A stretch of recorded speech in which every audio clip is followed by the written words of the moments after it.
मित्रों, भविष्य दर्शन चैनल में आपका हार्दिक स्वागत है। भविष्य दर्शन चैनल आपके लिए लेकर आ रहा है ज्योतिष शास्त्र के अद्भुत ग्रंथ उत्तर कालामृत पर आधारित कुंडली से आयु निर्णय। आज इसी संदर्भ में हम बात करते हैं उत्तर कालामृत के सूत्रों को लेकर। उत्तर कालामृत का सूत्र कहता है, केंद्रे कोण ग्रहे स्थिताः कवि गुरुज्ञाः पूर्णमायुर्भवेन् मध्य आयुष्यमथो धने च सहजे लाभिशान्ते स्थिताः षष्ठे चाष्टमभे व्ययाख्य भवने स्वल्पायुअन्ये खलाः केंद्राष्टव्यय कोणगान शुभदा जातस्य पुंसः सदा। अर्थात शुक्र, गुरु तथा बुध यदि केंद्र या त्रिकोण में स्थित हो तो पूर्ण आयु, द्वितीय, तृतीय अथवा एकादश भाव में हो, दूसरे भाव में, तीसरे भाव में या एकादश भाव में हो तो यह मध्यम आयु देते हैं। यानी शुक्र, गुरु तथा बुध ये केंद्र में हो जाएं या त्रिकोण में स्थित हों तो ये पूर्ण आयु को देने वाले होते हैं। यदि शुक्र, गुरु, बुध द्वितीय, तृतीय में और एकादश भाव में हो तो मध्यम आयु को देने वाले होते हैं। और यदि शुक्र, गुरु और बुध षष्ठ स्थान में, छठे घर में, आठवें घर में और यदि 12वें घर में हो तो ये अल्पायु को देने वाले होते हैं। पापी ग्रह जो होते हैं वो केंद्र, त्रिकोण और अष्टम तथा द्वादश भाव में आयु के संबंध में शुभ नहीं होते। जो पापी ग्रह होते हैं ना, वो केंद्र में हो जाए या त्रिकोण में हो, अष्टम में हो या द्वादश भाव में हो तो ये आयु के संबंध में शुभ नहीं माने जाते। अब उत्तर कालामृत का दूसरा सूत्र कहता है, लग्ने से न निरीक्षते सति तथा केंद्र त्रिकोण स्थितैः लग्ने स्थित राशि नेतरि पुनर्लग्नेन दृष्टि शुभैः अल्पायुः श्रुतदार बुद्धि रहितो जातो भवेत् अन्यथा दीर्घायुः बहुभाग्यवान धनमतेर नित्यम भवेत् कीर्तिमान। अर्थात यदि केंद्र तथा त्रिकोण में स्थित बुध यदि केंद्र में हो और या त्रिकोण में स्थित जो है बुध जो है यहाँ पर शुभ बलवान ग्रहों द्वारा जो लग्नाधिपति, लग्न का अधिपति, जैसे ये मंगल यहाँ लग्न का अधिपति है, यदि ये केंद्र और त्रिकोण में स्थित शुभ ग्रहों से दृष्ट न हो और जब लग्न अथवा लग्नेशाधिष्ठित राशि का स्वामी शुभ ग्रहों से दृष्ट न हो तो मनुष्य को अल्प आयु होती है। इसलिए ऐसा जातक जो होता है वह पुत्र, स्त्री तथा बुद्धि से रहित होता है। यदि इसके विरुद्ध हो तो मनुष्य दीर्घायु को और महान भाग्य वाला तथा सुबुद्धि और महायश युक्त होता है।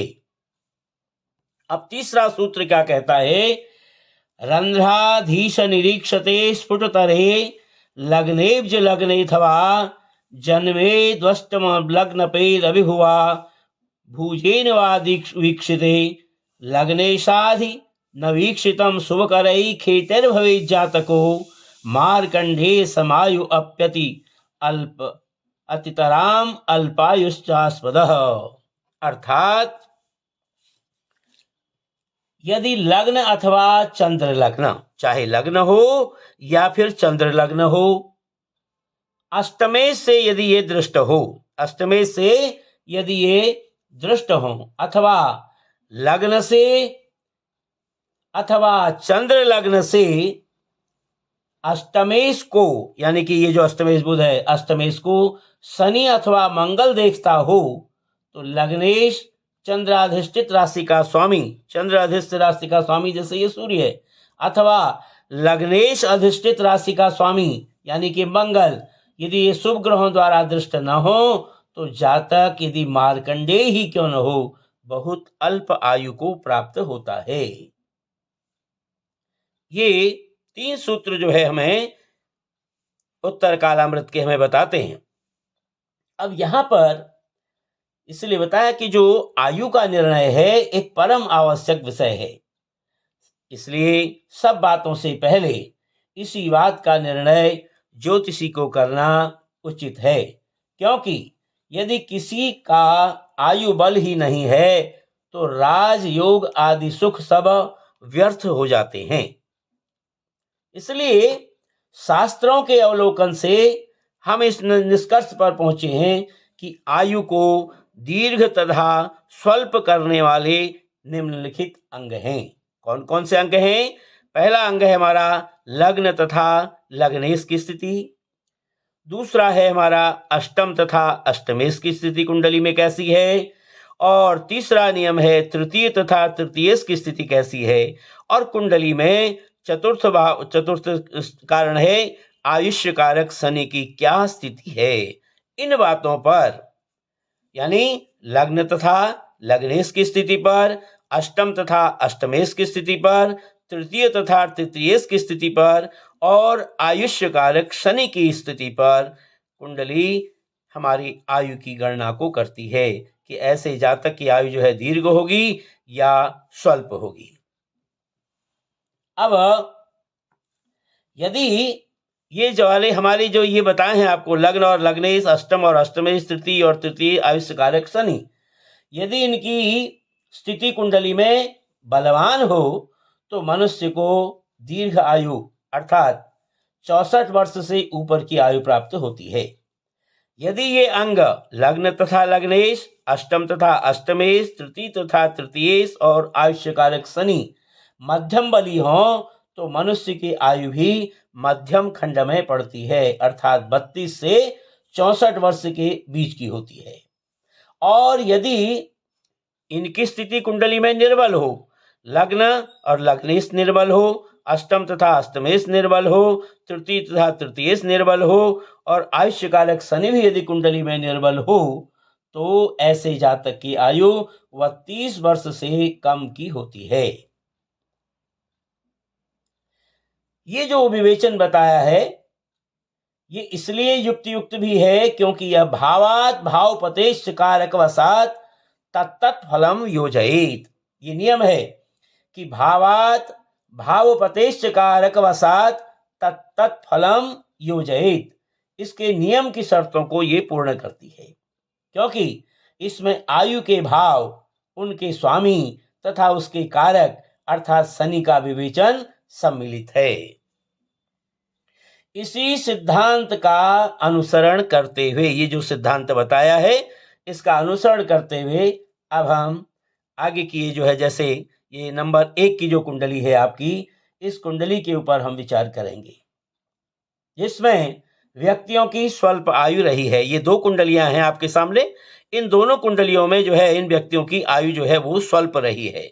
अब आयु स्वल्प रहने का कारण क्या है ये देख सकते हैं आप। कुंडली संख्या जो हमारा 1 है ये किसी एक लड़के की है जिसकी मृत्यु जो है 6 वर्ष की आयु में पेट के अकस्मात कष्ट के कारण हो गई थी। अब इस कुंडली में सबसे पहले हम विचार करते हैं लग्नाधिपति मंगल, यहां पर देख रहे हैं आप, लग्न का स्वामी जो है वो मंगल है तथा अष्टमाधिपति बुध।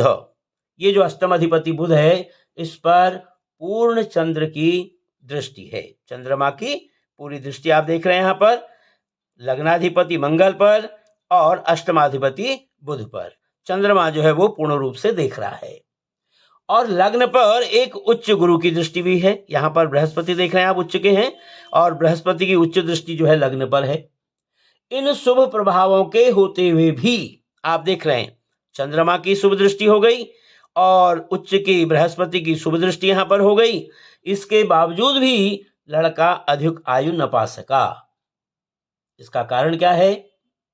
इस लड़के की जो कुंडली है वो अरुण संहिता से भी पढ़ी गई थी।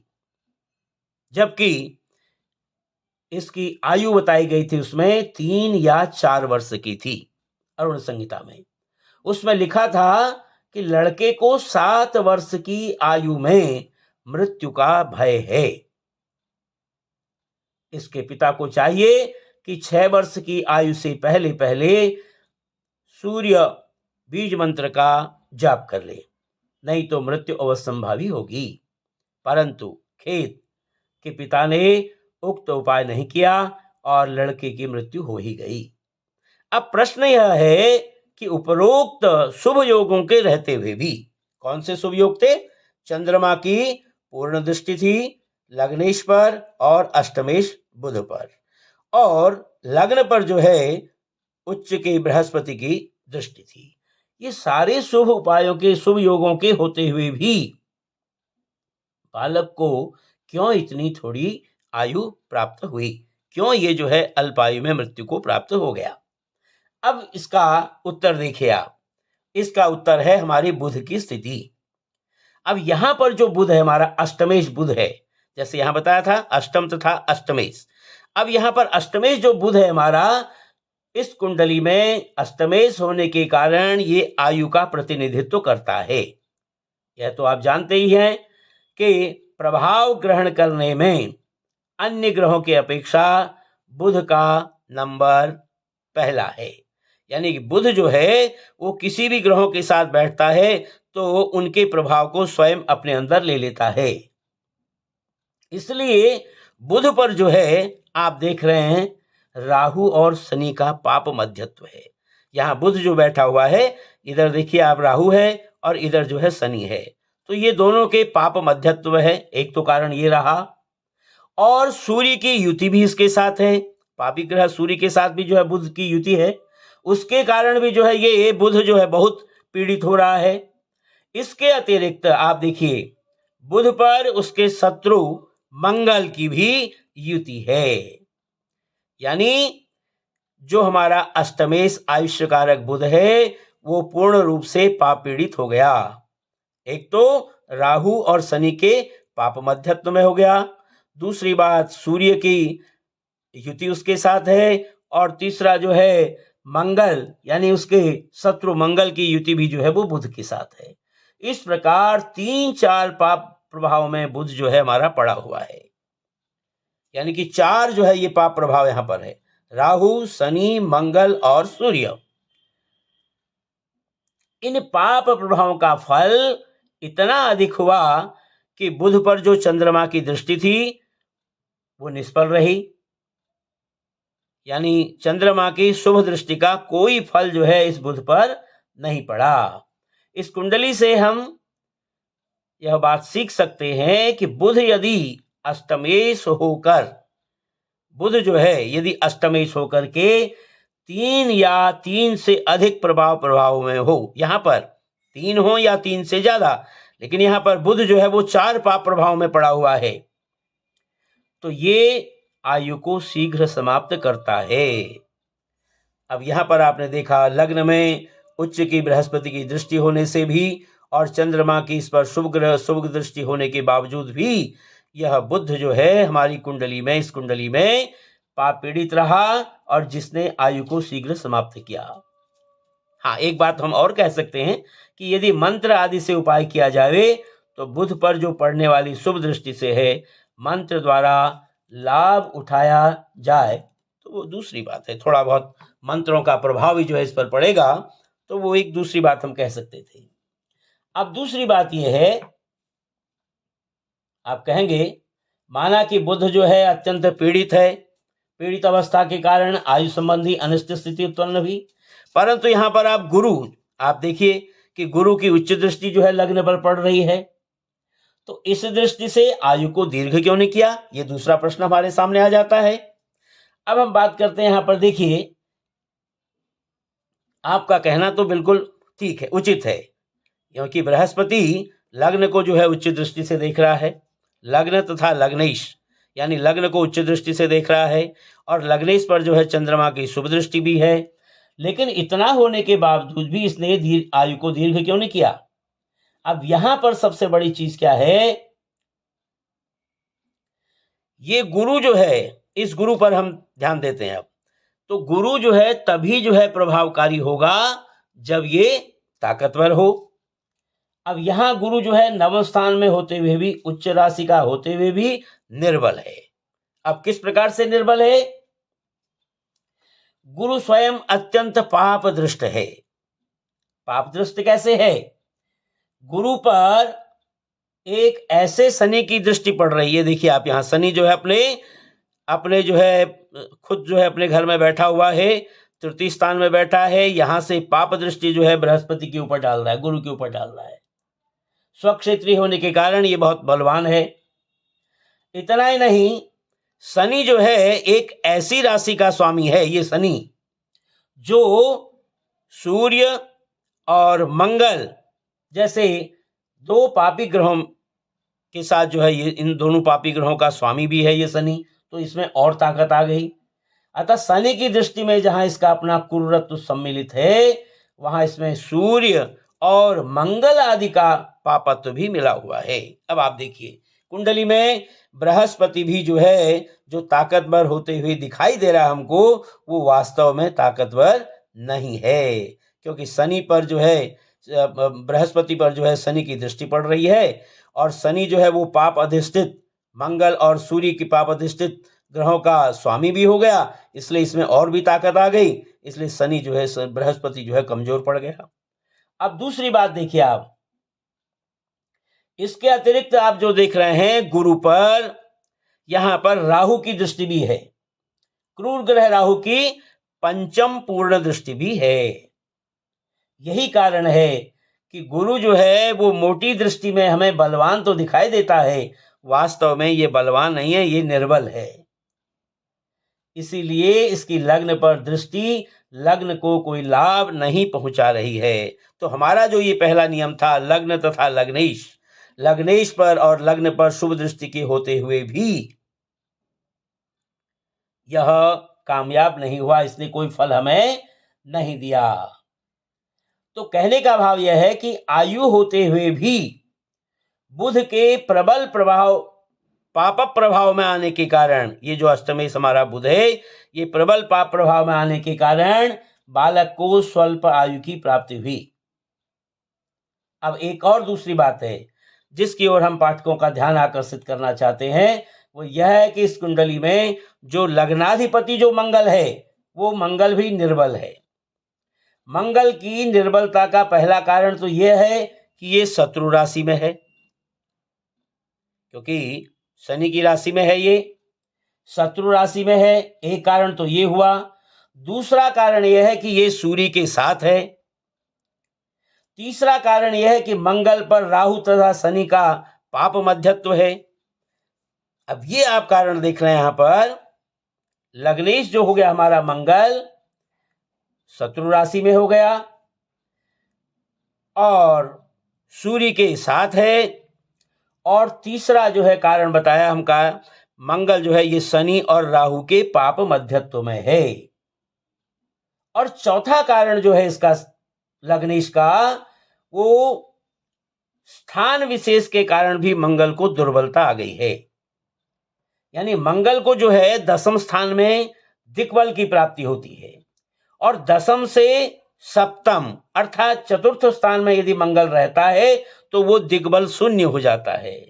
तो इस प्रकार से आपने ये देखा कि मंगल के साथ बुध का योग, मंगल के साथ जो बुध का योग है, वो केतु अधिष्ठित राशि का स्वामी होने के कारण, यानी ये जो है यहाँ पर केतु जो है हमारी कन्या राशि में पड़ा हुआ है, जिसका स्वामी है बुध। तो बुध के साथ होने के कारण, योग होने के कारण एक पापी ग्रह का योग समझना चाहिए। यानी कि बुध भी यहाँ पर जो है वो पापी ग्रह में ही माना जाएगा, क्योंकि यहाँ पर बुध भी पापी ग्रहों के साथ होने से उसमें भी पाप मध्यत्व आ जाता है। तो कुल मिलाकर हम ये कह सकते हैं कि इस कारण से इस बालक की जो आयु है वो अल्प आयु हुई।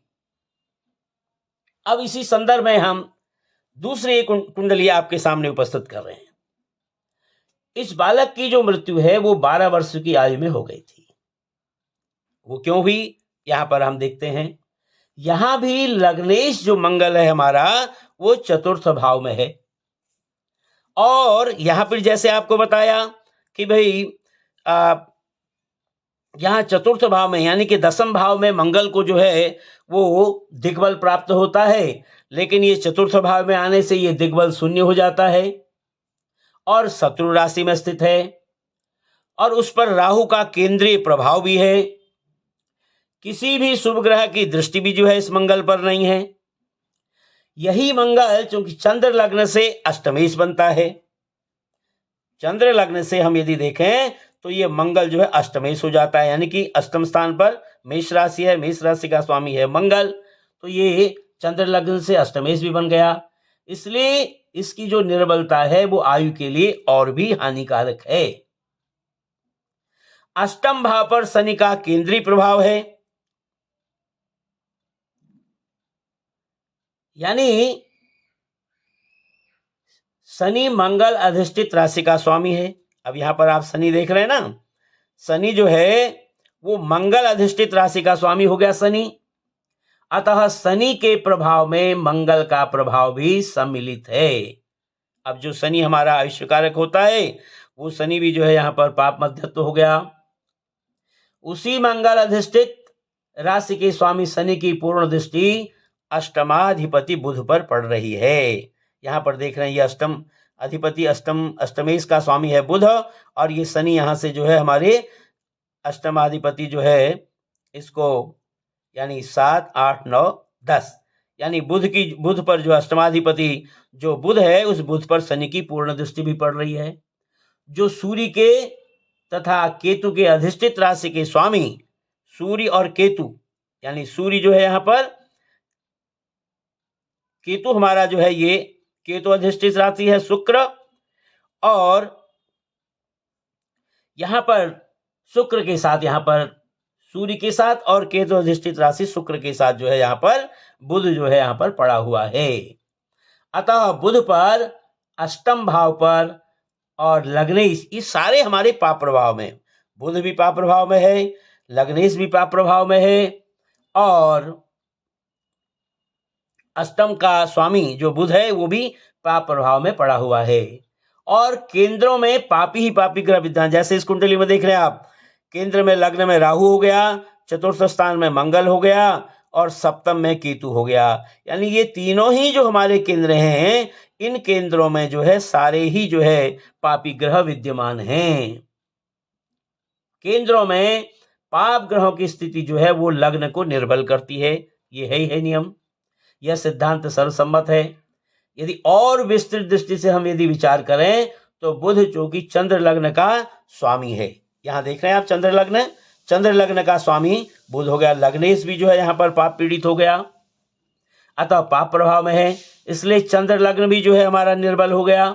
इसी प्रकार शनि की दृष्टि के कारण सूर्य लग्न भी निर्बल हो गया। अब यहाँ से आपने देखा शनि, जब हम सूर्य लग्न को देखते हैं तो शनि की भी पूर्ण दृष्टि जो है सूर्य लग्न पर पड़ रही है, इसलिए ये सूर्य लग्न भी हमारा निर्बल हो गया, चंद्र लग्न भी निर्बल हो गया, और केंद्र में सारे पापी ही पापी ग्रह विद्यमान हैं, और अष्टमेश जो हमारा बुध है वो भी हमारा पाप प्रभाव में पड़ा हुआ है। तो सूर्य लग्न का जो स्वामी है गुरु, यहां पर गुरु देख रहे हैं आप, और गुरु भी जो है नीच राशि में स्थित है। सूर्य और मंगल के पाप मध्यत्व में है, इधर सूर्य है और इधर मंगल है, और गुरु जो है स्वयं नीच राशि में विद्यमान है। तो इस तरह से, और केतु से दृष्टि भी है, यहां पर देखें तो गुरु जो है वो केतु को भी देख रहा है। तो इस प्रकार से सब लग्न तथा उसके स्वामी जो है निर्बल हैं। यहां भी अल्प आयु में मृत्यु का मुख्य कारण बुध का अष्टमेश रूप से पीड़ित होना है। प्रिय मित्रों, यह था कुंडली से आयु निर्णय। आशा है आपको हमारी यह वीडियो अच्छी लगी होगी। यदि आपको हमारी यह वीडियो अच्छी लगी हो तो आप हमारी वीडियो को लाइक करें, शेयर करें और हमारे चैनल को सब्सक्राइब करना भी न भूलें। फिर इसी प्रकार से नई वीडियो लेकर के आपके सामने उपस्थित होंगे। तब तक के लिए आप सभी का हार्दिक धन्यवाद।